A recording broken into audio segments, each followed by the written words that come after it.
ఓం శ్రీ వారాహే నమః. Welcome to Maharshi Bhaktipeetham channel. మన జీవితంలో ఒక అద్భుతమైనటువంటి ఆధ్యాత్మిక మార్పును తీసుకురావడానికి అత్యంత శక్తివంతమైనటువంటి సమయం ఇప్పుడు నడుస్తుంది. జూలై 15న ప్రారంభమైనటువంటి వారాహి నవరాత్రులు సాధారణమైనవి కావండి.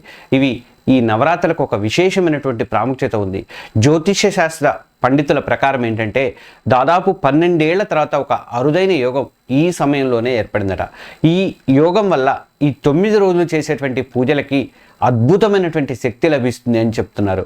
డబ్బు, విజయం, కుటుంబ శాంతి, మీరు మనస్ఫూర్తిగా ఏది కోరుకున్నా ఈ పవిత్రమైన రోజుల్లో కొన్ని నియమాలను పాటిస్తూ అమ్మవారిని సేవిస్తే ఆమె కరుణా కటాక్షాలు మీపై తప్పక ఉంటాయని భక్తులు నమ్ముతున్నారు. మరి ఆ నియమాలు ఏంటి? పూజను ఇప్పటికే ప్రారంభించకపోయినా సరే మిగిలిన రోజుల్లో అయినా సరే అమ్మవారి అనుగ్రహాన్ని ఎలా పొందాలి ఈ వీడియోలో వివరంగా తెలుసుకుందాం. ఇంకా ఎవరైనా మన మహర్షి భక్తిపీఠం ఛానల్ని సబ్స్క్రైబ్ చేసుకోకపోతే సబ్స్క్రైబ్ చేసుకొని ఆ పక్కనే ఉన్నటువంటి బెల్ ఐకాన్ కూడా ప్రెస్ చేయండి. హిందూ సాంప్రదాయంలో చైత్ర మరియు శరన్నవరాత్రులు ఈ అందరికీ తెలిసినవంట. వీటితో పాటు ఏంటంటే ఆషాఢ మాసంలో వచ్చేటువంటి గుప్త నవరాత్రులు కూడా కొందరు పాటిస్తారు. ఈ గుప్త నవరాత్రులు అంటే తాంత్రిక సాధనలకు లేకపోతే విశేషమైనటువంటి కోరికలు నెరవేరడానికి అత్యంత శక్తివంతమైనగా వీటిని భావిస్తారన్నమాట. ఆషాఢ మాసంలో వచ్చేటువంటి ఈ గుప్త నవరాత్రులనే వారాహి నవరాత్రులు అని కూడా అంటారు.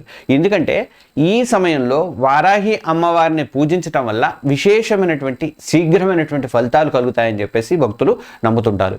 వారాహి అమ్మవారి స్వరూపం మరియు ప్రాముఖ్యత గురించి తెలుసుకోవాలంటే అసలు ఎవరండి ఈ వారాహి అమ్మవారు అని అడుగుతారు. ఆమె శక్తి ఎలాంటిది అంటే వారాహీదేవి శ్రీ లలితా పరమేశ్వరి సైన్యానికి సర్వ సైన్యాధ్యక్షురాలండి. ఆమె వరాహ ముఖంతో మానవ శరీరంతో దర్శనమిస్తుంది. చేతిలో హలం ఉంటుంది, దండం ధరించి ఉంటుంది. సప్తమాతృకల్లో ఒకరిగా విష్ణుమూర్తి వారాహ అవతారాన్ని యొక్క శక్తి స్వరూపిణిగా అమ్మవారిని పురాణాలు అభివర్ణిస్తాయి. ఆమెను ఆరాధించేటువంటి భక్తులకు ఎలాంటి భయం ఉండదని, శత్రువులు కానీ, కష్టాలు కానీ, దరిద్రం కానీ ఇలాంటి ఏమీ ఉండవు అని చెప్పేసి అంటారు. ఆమె నామస్మరణతోనే ఇవన్నీ కూడా తొలగిపోతాయని చెప్పేసి భక్తులు గట్టిగా నమ్ముతుంటారు.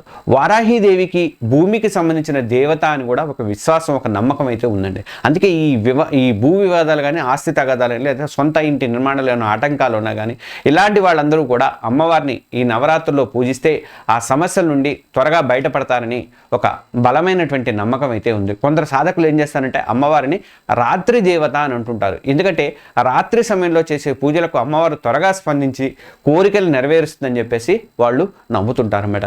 ఈ పూజ వల్ల కలిగేటువంటి ప్రయోజనాలు ఏంటి అంటే భక్తుల నమ్మకాల ప్రకారం ఈ 9 రోజుల వ్రతాన్ని భక్తి శ్రద్ధలతో ఆచరించడం వల్ల ఎలాంటి బాధల నుంచి విముక్తి కలుగుతుందో ఇప్పుడు చూద్దాం. ఇవన్నీ శాస్త్రాలు ఇంకా అనుభవజ్ఞులైనటువంటి వాళ్ళు చెప్పిన మాటల నుంచి మాత్రం తీసుకున్నాం అనమాట. ఇక శత్రు బాధల నివారణ, మీకు వృత్తిపరంగా కానీ, వ్యాపార పరంగా కానీ, లేదా వ్యక్తిగత జీవితంలో శత్రువుల వల్ల ఇబ్బందులు కలుగుతుంటే ఈ పూజ వారిని శాంతింపజేస్తుందని నమ్ముతారన్నమాట. మిమ్మల్ని ఇబ్బంది పెట్టాలనే ఆలోచన రాకుండా అమ్మవారు కాపాడుతుంది అని చెప్పేసి నమ్ముతారు. ఇక ఆర్థిక అభివృద్ధి, అప్పుల బాధలు కానీ, ఆర్థిక ఇబ్బందులతో సతమతమయ్యే వాళ్ళు కానీ ఈ పూజ ఒక మార్గాన్ని చూపుతుందని పెద్దలు చెప్తారు. ధన ప్రాప్తికి ఉన్న ఆటంకాలను తొలగించి ఐశ్వర్యాన్ని అమ్మవారు కలిగిస్తుందని ఒక నమ్మకం అయితే ఉంది. ఇక కోర్టు కేసులు కానీ, వివాదాలు కానీ, ఆస్తి తగాదాలు, కోర్టు కేసుల్లో ఇరుక్కున్న వారు కానీ ఈ నవరాత్రుల్లో అమ్మవారిని సేవిస్తే వారికి అనుకూలమైనటువంటి ఫలితాలు వస్తాయని, సమస్యలు త్వరగా పరిష్కారం అవుతాయని చెప్పేసి కొందరు భక్తులు అనుభవపూర్వకంగా మాత్రమే చెప్తుంటారు. ఇక ఆరోగ్య సమస్యలు, దీర్ఘకాలిక అనారోగ్యాలతో బాధపడే వాళ్ళు కానీ భక్తితో ఈ వ్రతాన్ని ఆచరిస్తే అమ్మవారి దయతో ఆరోగ్యం ఇంప్రూవ్ అవుతుంది, మెరుగుపడుతుందని చెప్పేసి నమ్ముతారు. ఇంకా దిష్టి కానీ లేదా ప్రతికూల శక్తులు కానీ అంటే నరదృష్టి లేదా చెడు ప్రయోగాలు లేదా ఇంట్లో ఉండే ప్రతికూల శక్తుల నుండి కూడా అమ్మవారు వారాహి అమ్మవారు ఒక కవచంలాగా కాపాడుతుందని చెప్పేసి భక్తులు భావిస్తారు. ఇంట్లో సానుకూల వాతావరణం నెలకొంటుంది.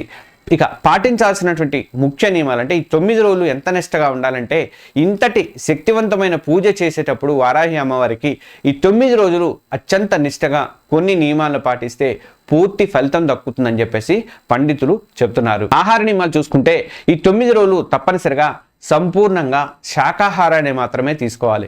ఉల్లి, వెల్లుల్లి లాంటి తామస గుణం కలిగి ఉన్నటువంటి పదార్థాలను కూడా మానేయటం అనేది శ్రేష్టం అనమాట. ఇక మద్యపానం, ధూమపానం లాంటి వాటికి పూర్తిగా దూరంగా ఉండాలి. ప్రవర్తన ఎలా ఉండాలంటే బ్రహ్మచర్యం పాటించాలి. అదే ఉత్తమం అని చెప్పి పండితులు చెప్తారు. ఇది కేవలం శారీరకమైనది మాత్రమే కాదు, మానసికంగా కూడా ఎవరిపైన చెడు తలచకుండా దుర్భాషలు ఆడకుండా ప్రశాంతంగా ఉండటం చాలా ముఖ్యమండి. ఇక మూడవది పరిశుభ్రత. ప్రతిరోజు కూడా ఉదయాన్నే తలస్నానం చేసి శుభ్రమైనటువంటి బట్టలు కట్టుకోవాలి. పూజ గదిని ఇంటిని పరిశుభ్రంగా ఉంచుకోవాలి. ఇక 4 అఖండ దీపం. వీలైతే ఈ 9 రోజులు అమ్మవారి ముందు అఖండ దీపాన్ని వెలిగించడం వల్ల విశేషమైనటువంటి ఫలితాలు కలుగుతాయని పండితులు చెప్తున్నారు. ఒకవేళ అఖండ దీపం సాధ్యం కాని పక్షంలో ఉదయం కానీ సాయంత్రం కానీ తప్పనిసరిగా దీపారాధన అయితే మస్ట్గా చేయాలన్నమాట. ఇక 5వది నేలపై నిద్రించాలి. సాధ్యమైతే ఈ 9 రోజులు నేలపై మీద చాప వేసుకొని నిద్రించడం వల్ల శరీరానికి మనసుకి ఒక విధమైనటువంటి నియంత్రణ అనేది లభిస్తుందని చెప్తారు. ఇక పూజా విధానము కావాల్సినటువంటి సామగ్రిలు చూసుకుంటే ఇప్పుడు ఇంట్లో ఈజీగా వారాహి అమ్మవారి పూజను ఎలా చేసుకోవాలో దశల వారీగా నేను చెప్తాను చూడండి. మీరు ఏ రోజు నుంచి మొదలు పెట్టినా సరే ఈ విధానాన్ని తప్పకుండా పాటించవచ్చు. దీనికి కావాల్సినటువంటి సామగ్రి ఏంటంటే వారాహి అమ్మవారి ఫోటో లేదా విగ్రహము, ఒక పీఠము, ఎర్రటి వస్త్రము, బియ్యం ఒకటి కావాలి, కలసం చెంబు తెలుసు కదా, కలసం చెంబు ఒకటి కావాలి, అలాగే కొబ్బరికాయ, మామిడి ఆకులు, పసుపు, కుంకుమ, గంధం, అక్షింతలు, ఎర్రటి పూలు అన్ని మందారం లాంటివి ఉంటే సరిపోతుంది. ఇక దీపారాధన కుందులు కానీ, నువ్వులు లేదంటే నువ్వుల నూనె కానీ, లేదంటే ఆవు నెయ్యి కానీ, ఇవి కాకుండా అగరబత్తులు, కర్పూరము, నైవేద్యము కోసం వీటికి మీకు శక్తి ఉన్న తగిన సామగ్రి మొత్తాన్ని కూడా వీటిని సమకూర్చుకోండి. పూజా విధానం అంటే పీఠం ఏర్పాటు చేసుకోవాలి. పూజ గదిని శుభ్రం చేసి ఒక పీఠాన్ని ఏర్పాటు చేసుకుని దాని మీద ఎర్రటి వస్త్రం పరిచి కొద్దిగా బియ్యం పోయాలి. దాని మీద అమ్మవారిని ప్రతిష్ఠించి ఆ బియ్యం మీద వారాహి అమ్మవారి ఫోటోను కానీ విగ్రహాన్ని కానీ ఉంచాలన్నమాట. తర్వాత కలశ స్థాపన చేయాలి. అమ్మవారి ఇది ఐచ్ఛికం అండి. అమ్మవారి ఫోటో పక్కన ఒక రాగి లేదా ఇత్తడి చెంబు నుంచి దానికి పసుపు రాసి కుంకుమొట్లు పెట్టండి. చెంబులో శుద్ధ జలము, కొద్దిగా పసుపు, కుంకుమ, అక్షింతలు, ఒక పువ్వు వేసి దాని మీద మామిడాకు నుంచి ఆ మీద పసుపు రాసినటువంటి కొబ్బరికాయను పెట్టండి. దీన్ని కలశ స్థాపన అంటారు. కొంతమందికి ఇది ఆచారం లేదు అంటారు, ఓకే. ఇక దీపారాధన. అమ్మవారి ముందు 2 దీపారాధన కుందులు పెట్టి నువ్వులు నూనెతో కానీ ఆవు నెయ్యితో కానీ దీపాలు అయితే వెలిగించాలి. పూజ పూర్తయ్యే వరకు కూడా దీపం కొండెక్కకుండా చూసుకోవడం అనేది మంచిది. ఇక ప్రార్థన. ముందుగా గణపతిని ప్రార్థించి ఆ తర్వాత వారాహి అమ్మవారిని మీ ఇంట్లోకి ఆవాహన చేయాలి. మంత్ర జపం ఎలా ఉండాలి? మీకు తెలిసినటువంటి వారాహి స్తోత్రాలు చదువుకోవచ్చు. ఏవీ తెలియకపోయినా పర్వాలేదు. ఓం శ్రీం హ్రీం క్లీం గ్లౌం వారాహే నమః ఇలా, లేదంటే కనీసం ఓం వారాహే నమః అని మంత్రాన్ని 108 సార్లు జపించండి. అర్చన నైవేద్యం ఎలా ఉండాలంటే అమ్మవారికి ఎర్రటి పూలతో కుంకుమతో అర్చన చేయండి. వారాహి అష్టోత్తర శతనామాలు చదువుతూ కుంకుమార్చన చేయడం చాలా ముఖ్యం అనమాట. ఆ తర్వాత మీరు సిద్ధం చేసుకున్నటువంటి నైవేద్యాన్ని సమర్పించి కర్పూర హారతి ఇవ్వండి. ఇక పూజ సమయం ఎప్పుడు అంటే ఈ పూజను ఉదయం ఒకసారి, సాయంత్రం ఒకసారి చేయాలి. ముఖ్యంగా సూర్యాస్తమయం తర్వాత రాత్రి సమయంలో పూజించడం అత్యంత విశేషం అని చెప్పేసి, కోరికలు త్వరగా సిద్ధిస్తాయని చెప్పేసి భక్తులు నమ్ముతుంటారు. ఇక 9 రోజుల నైవేద్యాలు ఎలా అంటే అమ్మవారికి ఇష్టమైనటువంటి నైవేద్యాలను సమర్పించడం వల్ల ఆమె త్వరగా ప్రసన్నరాలు అవుతారని చెప్పేసి చెప్తుంటారు. మీరు పూజ మొదలుపెట్టిన రోజు నుంచి మీ వీరుని బట్టి ఈ నైవేద్యాలు సమర్పించండి. దుంపలు, వారాహి అమ్మవారికి భూమిలో పండే దుంపలు అంటే చాలా ఇష్టమని చెప్తారు. కాబట్టి ఉడికించినటువంటి చిలకడ దుంప లేదా ఇతర ఏదైనా దుంపలు కానీ నైవేద్యంగా అయితే పెట్టండి, చాలా మంచిది. ఇక రోజువారీ నైవేద్యాలు చూసుకుంటే మొదటి రోజు బెల్లం పొంగలి, 2వ రోజు పులిహార, 3వ రోజు దద్దోజనం, 4వ రోజు పాయసం, 5వ రోజు వచ్చేసరికి గారెలు లేదా అల్లం గారెలు, 6వ రోజు కొబ్బరి అన్నము, 7వ రోజు కేసరి బాతు, 8వ రోజు చక్కెర పొంగలి, 9వ రోజు మీకు వీలైన రకాలుగా మహానైవేద్యం కూడా సమర్పించవచ్చు. ఏమీ చేయలేని పక్షంలో పటిక బెల్లం లేదా పండ్లను కూడా నైవేద్యంగా పెట్టుకోవచ్చు అండి, మన శక్తి కొలది. గుర్తుంచుకోండి, భక్తి ముఖ్యము, ఆడంబరం అనేది ముఖ్యం కాదు. నిష్టగా చేయలేని వారికి సులభమైనటువంటి పూజ ఏంటంటే ఉద్యోగరీత్యా కానీ, ఆరోగ్య కారణాల వల్ల కానీ కఠినమైన నియమాలు పాటించలేని వారు ఎవరైనా ఉంటే, లేదా మొదటి రోజు నుంచి పూజ ప్రారంభించిన వాళ్ళు కూడా ఎవరైనా ఉంటే, ఆల్రెడీ 15వ తారీఖు స్టార్ట్ అయిపోయింది కాబట్టి అమ్మవారి అనుగ్రహం పొందవచ్చు. అలాంటి వారు మిగిలిన రోజుల్లో ఈ సులభమైనటువంటి పద్ధతిని పాటించి చూడండి. పద్ధతిని ప్రతిరోజు కూడా ఉదయం సాయంత్రం స్నానం చేశాక ఇంట్లో దీపం వెలిగించండి. ఆ దీపమే వారాహి అమ్మవారి స్వరూపంగా భావించి దానికి గంధము, కుంకుమ బొట్లు పెట్టి పువ్వులు, అక్షింతలు సమర్పించండి. మీ ఫోన్లో కానీ లేదా టీవీలో కానీ వారాహి అష్టోత్తర శతనామావళి అని ఉంటుంది, లేదా లలిత సహస్రం పెట్టుకుని వినండి. వింటూ అమ్మవారిని మనసులో తలుచుకోండి. 3వది ఓం వారాహి నమః అని 11 సార్లు లేదంటే మీకు వీలైన సార్లు జపించండి. 5వది ఏంటంటే చివరిగా పండు లేదా పటిక బెల్లం నైవేద్యంగా పెట్టి మీ కోరికను అమ్మవారికి విన్నవించుకోండి. ఆ విధంగా చేసినప్పటికీ కూడా మీ భక్తి నిజమైతే మిగిలిన కొద్ది రోజుల్లోనైనా సరే అమ్మవారి అనుగ్రహం తప్పక లభిస్తుందని పెద్దలు చెప్తారు.